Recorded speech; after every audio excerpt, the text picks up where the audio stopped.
Hello,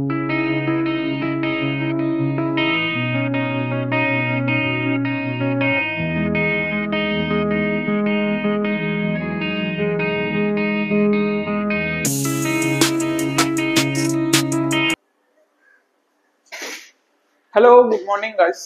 তোমরা সবাই কেমন আছো? আশা করি খুব ভালো আছো।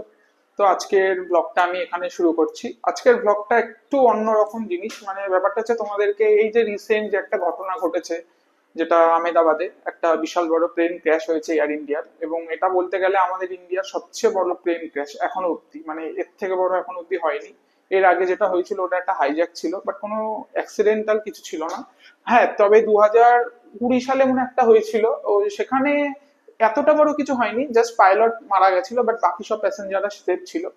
তো এই ঘটনাটা 12ই জুন 2025, ঠিক আছে। এয়ার ইন্ডিয়ার ফ্লাইটটা ছিল হচ্ছে আহমেদাবাদ টু লন্ডন, যেটা AI-171 ফ্লাইটের আর কি না ছিল। তো সেই ফ্লাইটটা হঠাৎ করে যখন রানওয়ে থেকে ওড়ে, ঠিক ওড়ার 475 ফুট একটা সামথিং উচ্চতায় গিয়ে প্লেনটা তার কন্ট্রোল হারিয়ে ফেলে পাইলট। এবং ব্যাপারটা হয় কি, মানে কিছুতেই প্লেনটার মানে উপরের দিকে উঠতে পারছিল না। দ্যাটস ওয়াই পাইলটকে যে কোনো মুহূর্তে ওটাকে মানে ল্যান্ড করাতে হতো, কিন্তু যেহেতু প্লেনটা মানে অনেকটা রানওয়ে ক্রস করে অনেকটা এয়ারপোর্ট থেকে বেরিয়ে এসেছিল, তো সে আর কন্ট্রোল করতে না পেরে নিয়ার বাই সেই লোকালিটিতে গিয়ে প্লেনটা আর কি ক্র্যাশ করে। এবং ওখানে আর কি কিছু মানে একটা হসপিটাল ছিল, মানে হসপিটালে হোস্টেল ছিল, সেই হোস্টেলের উপরে একদম গিয়ে প্লেনটা আর কি ক্র্যাশ করে। তো এই প্লেনে মোট প্যাসেঞ্জার ছিল হচ্ছে 242 প্যাসেঞ্জার ছিল, যার মধ্যে মোটামুটি সবাই মারা গেছিল আমরা ধরে নিয়েছিলাম, কিন্তু না, একজন বেঁচে ছিল। একজন আর কি মানে খুব লাকিলি বেঁচে গেছিল। তার নাম ছিল হচ্ছে রামেশ বিশ্বাস শর্মা। ও 11A সিটে বসেছিল, যেটা ছিল একদম এক্সিট গেটের সামনে সিটটা বসেছিল, মানে উইন্ডো সিটটা। তো ও মেনলি বেঁচেছিল, মানে ও মানে বলতে গেলে এটা একটা সত্যি খুব মানে কি বলবো, মানে খুব লাকি ব্যাপার যে এই সিচুয়েশন থেকে ও ফিরে এসেছিল। বাট বাকি আর কেউ বাঁচেনি। 11 ক্রু মেম্বার্স ছিল, তারাও সবাই মারা গেছে।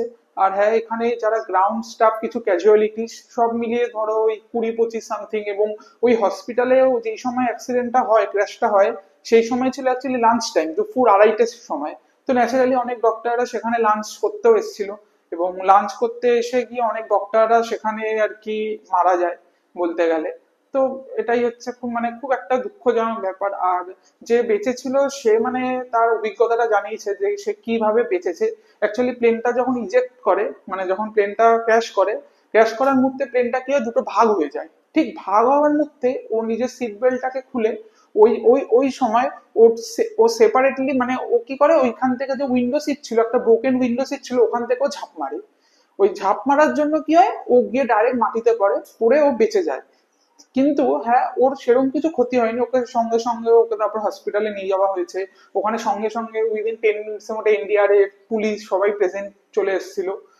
তারপরে ওকে বাঁচানো যায়, এবং ওর মুখ থেকেই আমরা এটা মানে আপনারাও জানেন, আমিও শুনেছি যে এইটা কিভাবে ও বেঁচেছে।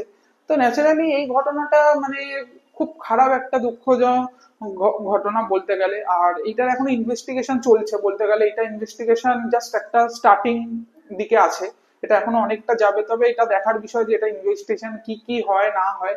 তবে আপাতত যেটা জানতে পারছি সেটা হচ্ছে প্লেনের নাকি দুটো ইঞ্জিনই ফেলিওর হয়ে গেছিল, এবং প্লেন যখন উঠছিল আশেপাশে নাকি বাস চলে এসেছিল। আর আরেকটা কথা সেটা হচ্ছে ইঞ্জিন ফেলিওর তো হয়েছিল, তার সাথে ইলেকট্রনিক্স প্রবলেমও হয়েছিল প্লেনের মধ্যে, যেটার কারণে আরো এই প্লেনে মানে আরো মানে জিনিসটা আরো বাজের দিকে চলে যায়। তবে অ্যাক্সিডেন্টের পর ব্ল্যাক বক্সটা উদ্ধার করা গেছে, যেটা শোনার খবর, সেটা এখন উদ্ধার করে গেছে, মানে অনেকটা ওইখান থেকে আমরা মেনলি সব তথ্যটা পেয়ে যেতে পারবো। আর সে বলতে গেলে এখানে প্রাইমারি রিপোর্টেই বলতে গেলে এটাই বলা হয়েছে। এবং ফুয়েল কন্ট্রিবিউশনে কনজাম্পশনের একটা ব্যাপার ছিল, সেটাও একটা খুব মানে লিকেজের সিস্টেম ছিল, যেহেতু প্লেনে প্রচুর ফুয়েল ছিল, কারণ অনেকটা দূর প্যাসেঞ্জাররা যেত, লন্ডনের মতন জায়গায় অনেকটা ডিস্টেন্স কভার করতো। দ্যাটস ওয়াই যা মনে হচ্ছে এর জন্য আগুনটা হয়তো প্লেনের তাড়াতাড়ি লেগে গেছে। আর এর একটা ম্যাল ফাংশনের প্রবলেম হয়েছিল। সবকিছু নিয়ে আর কি আপাতত এইসব খবরই এসছে। তবে এটা আবার পরে দেখার বিষয় যে আর কি কি এটার ব্যাপারে আসে। তবে এটার পুরো ভালো করে যেন যাচ হয় এটাই বলবো। তবে এর সাথে সাথে ইন্ডিয়ার সাথে সাথে ইউএসএ অ্যান্ড ইউকেও আর কি এর সাথে সাথে যুক্ত হয়েছে এই পুরো ইনভেস্টিগেশনের জন্য।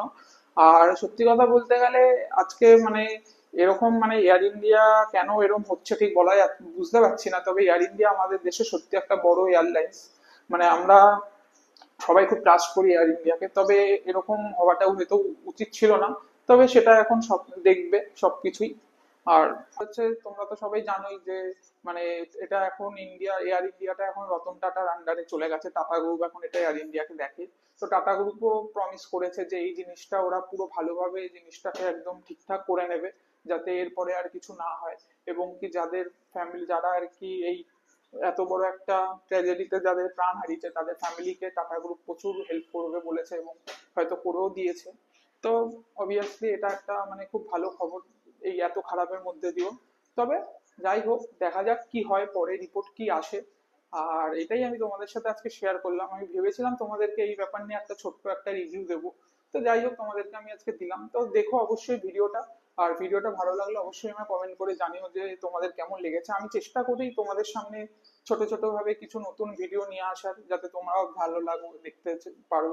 আর সত্যি কথা বলতে আমার এই মাইকটা যেটা আমি ইউজ করছি, মাইকটা জানি না তোমাদের সাউন্ড কেমন আসছে, তবে মাইকটা একটু প্রবলেম করছে। তো আমি চেষ্টা করছি এই মাইকটাকে ঠিক করে নেওয়ার, যে কি করা যায় দেখছি। আর আমার ভিডিও ভালো লাগলে অবশ্যই লাইক শেয়ার এন্ড সাবস্ক্রাইবটা করে দিও। তোমরা যদি লাইক শেয়ার সাবস্ক্রাইব করো তবে আমার আর কি আরো মোটিভেট বাড়বে এবং আমি আরো চেষ্টা করব নতুন নতুন ভিডিও আনার এবং আরো নিজেকে ইমপ্রুভ করার চেষ্টা করব। তো প্লিজ তোমরা সবাই আমার একটু সাথে থেকো, পাশে থেকো। তোমাদের পাশে থাকলে আমি অনেক মোটিভেশন পাই। Thank you so much. আর বলতে গেলে এই ভিডিওটা অবশ্যই দেখো। চলো ততক্ষণের জন্য বাই, তোমাদের সাথে আবার দেখা হবে পরের ভিডিওতে। সবাই খুব ভালো থেকো।